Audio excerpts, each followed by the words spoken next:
glucose in the blood? No, high concentration. For insulin secretion, Oh, I'm sorry, yeah, you're right. so a sign of the good times. What should be an appropriate stimulus would be something that was a sign of the good times. So elevated blood glucose. How many groups then looked at the step-by-step mechanism inside the beta cell where an increase in blood glucose led to an increase in exocytosis? It would involve elevation of glucose transporter into the beta cell, elevation of ATP, opening of an ATP-dependent potassium channel. Was it potassium? Or potassium pump, I forget the top of my head. Depolarization and thereby exocytosis. Okay? Then, other than glucose, we also identified a couple of other appropriate stimuli that would mean or indicate good times, like digestive hormones such as cholecystokinin and secretin. And also autonomic nervous system, where acetylcholine, parasympathetic activity, increased secretion of insulin, rest and digest. That's the cephalic phase of digestion. And on the opposite end of things, sympathetic activity inhibited insulin secretion. We even checked on the fly to find out, and this is insidious, sweet taste, something that tastes sweet, will stimulate to some degree, I think it was elevate by 20%, insulin secretion. Okay, so if you're diabetic and you're trying to reduce the insulin secretion for some reason, even if you use a non-caloric sweetener, it's going to increase insulin secretion. Okay, those were appropriate stimuli. Circulates in the blood. That was pretty simple, right, Alex? It's unbound. It's a polypeptide. It's good at swimming. Okay, then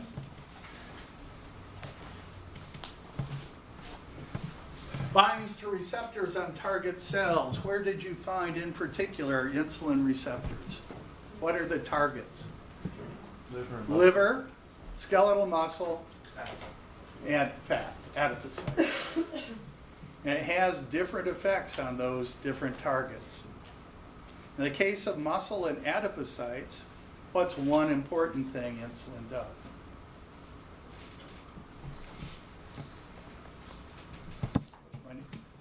Well, it lets glucose in. It lets glucose in. How does it let glucose in? So, I don't know how you got, but there's the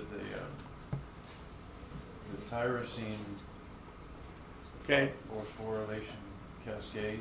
so we go through that. Insulin binding to a receptor is a tyrosine kinase receptor, autophosphorylates. It starts to produce a pathway of kind of a cascade of events and second messengers that one of the things it's going to end up doing is allowing the cells, some cells, to transport glucose. How does that work? The glucose transporters are The transporters are, in the absence of insulin, where would you find those transporters? cytosol. It's inside the cytosol and brings the channel to the Yeah. emerges to It's the in vesicular membrane in the cytosol. These we'd be talking about GLUT2 GLUT2 transporters, right? Muscle and adipose. And so when insulin binds, what we see is in muscle and adipocytes, it stimulates exocytosis of those vesicles, which means the glucose transporter is now in the membrane, and they gain access to it.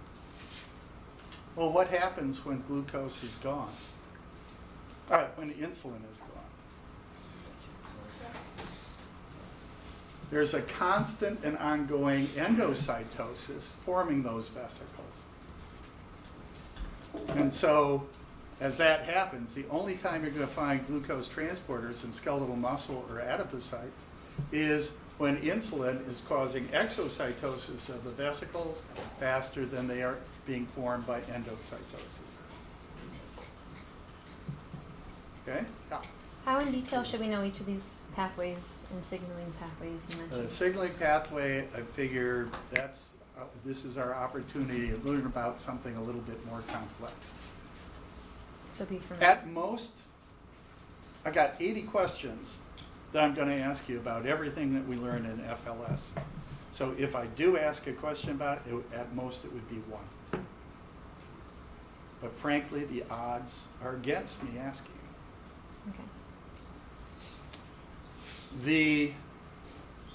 So we've got that endocytosis, exocytosis going on.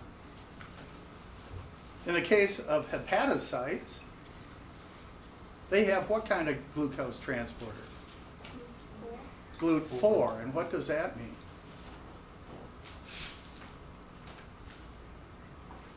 The difference between GLUT2 and GLUT4, I think, is an important difference to recognize.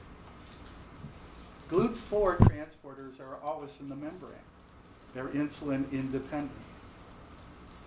The reason it's important we find those on hepatocytes is during the good times, the hepatocyte needs to bring glucose into the cell. In the bad times, it has to export glucose from the cell into the blood. So that's an example of facilitated diffusion.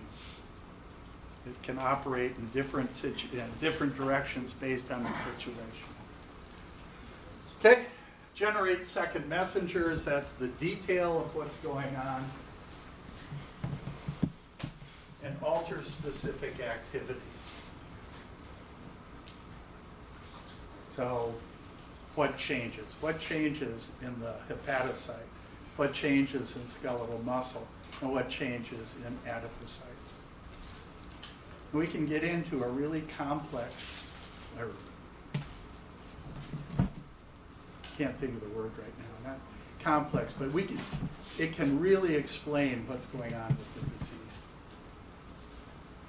So just fill in, see how many of you addressed these aspects. How many groups didn't address it? Okay, so if you need to talk, then you can talk about that. Okay? So that was